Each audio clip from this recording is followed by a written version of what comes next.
हाँ, आज हम क्लास 12 इंग्लिश का चैप्टर लॉस्ट स्प्रिंग समझेंगे। और समझो, ये चैप्टर सिर्फ स्टोरी नहीं है, ये एग्जाम के पॉइंट ऑफ व्यू से बहुत स्कोरिंग भी है अगर सही तरीके से लिखा जाए तो यार पहले बेसिक आइडिया क्लियर करते हैं। लॉस्ट स्प्रिंग का मतलब क्या है? लॉस्ट स्प्रिंग का मतलब है ऐसी बचपन की उम्र जिसमें बच्चों को पढ़ना, खेलना, सपने देखना चाहिए था, लेकिन गरीबी और मजबूरी की वजह से वो सब उनसे छिन गया। एग्जैक्टली, ये चैप्टर हमें दिखाता है कि कैसे गरीब बच्चों की स्प्रिंग यानी बचपन लॉस्ट हो जाती है। चैप्टर की स्ट्रक्चर समझो। लॉस्ट स्प्रिंग 2 पार्ट्स में बटा हुआ है। Part 1 Saheb-e Alam, part 2 Mukesh. Exam में यही स्ट्रक्चर फॉलो करना सबसे सेफ रहता है। पार्ट 1 साहिबे आलम। अब समझो, साहिबे आलम एक छोटा सा बच्चा है जो सीमापुरी नाम की जगह में रहता है। सीमापुरी क्या है? सीमापुरी एक स्लम एरिया है जहां ज्यादातर लोग बांग्लादेश से आए हुए रेफ्यूजीज हैं। हाँ, इनके पास न प्रॉपर घर, न बिजली, न पानी और न ही लीगल डॉक्यूमेंट्स। साहिबे आलम का काम क्या है? वो रैग पिकिंग करता है, यानी कचरे से काम की चीजें ढूंढना। रैग पिकिंग का मीनिंग, एग्जाम पॉइंट। समझो, रैग पिकिंग साहिब के लिए सिर्फ काम नहीं है, उसके लिए वो सर्वाइवल है। कचरे में उसे कभी कॉइन मिल जाता है, कभी कोई यूजफुल चीज, और हाँ यार, यही उसकी रोज की खुशी बन जाती है। साहिब का सपना। साहिब कहता है कि वो स्कूल जाना चाहता है, लेकिन प्रॉब्लम क्या है? स्कूल तो है ही नहीं। ऑथर उसे जोकिंगली कहती है कि मैं स्कूल खोल दूंगी। कुछ दिन बाद साहिब पूछता है, क्या आपने स्कूल खोला? एग्जैक्टली, यही ऑथर को गिल्ट फील होता है। Milk boot seen important. समझो, साहिब के पैरों में स्लीपर्स हैं जो उसके साइज से बड़े हैं। ऑथर कहती है कि ये ट्रेडिशन नहीं है, ये गरीबी है। लेटर साहिब एक टी स्टॉल पर काम करने लगता है। उसे स्टील कनिस्टर मिलता है दूध ले जाने के लिए। ऑथर नोटिस करती है अब उसके पास अर्निंग है, लेकिन वो पहले जितना फ्री नहीं है। एग्जाम में ये पॉइंट बहुत इंपॉर्टेंट है। अर्निंग ने उसकी फ्रीडम छीन ली। पार्ट 2 मुकेश। अब आते हैं मुकेश पर।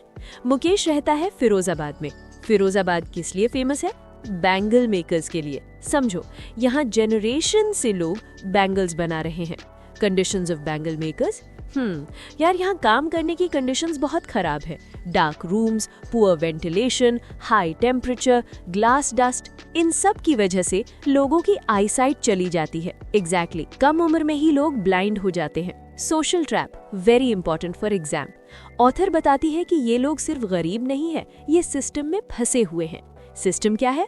Middleman, police, politicians, money lenders, इन सब की वजह से ये लोग कभी आगे नहीं बढ़ पाते।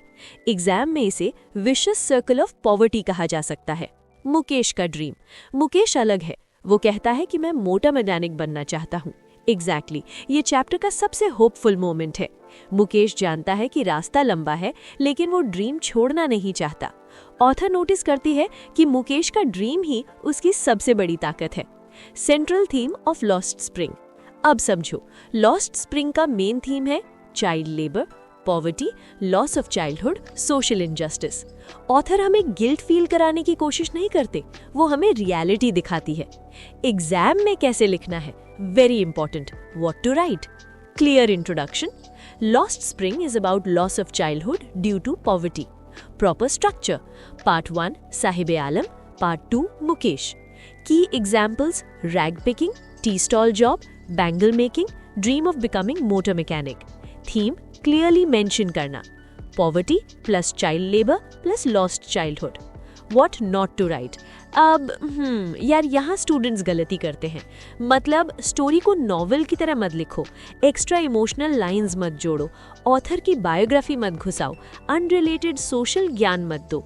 एग्जामिनर को क्लियर, रेलेवेंट और स्ट्रक्चर्ड आंसर चाहिए। 1 लाइन एग्जाम कंक्लूजन। अगर शॉर्ट कंक्लूजन लिखना हो तो Lost Spring shows how poverty and social injustice snatch away the childhood of millions of children while hope survives in the form of dreams. बस, simple, effective, scoring.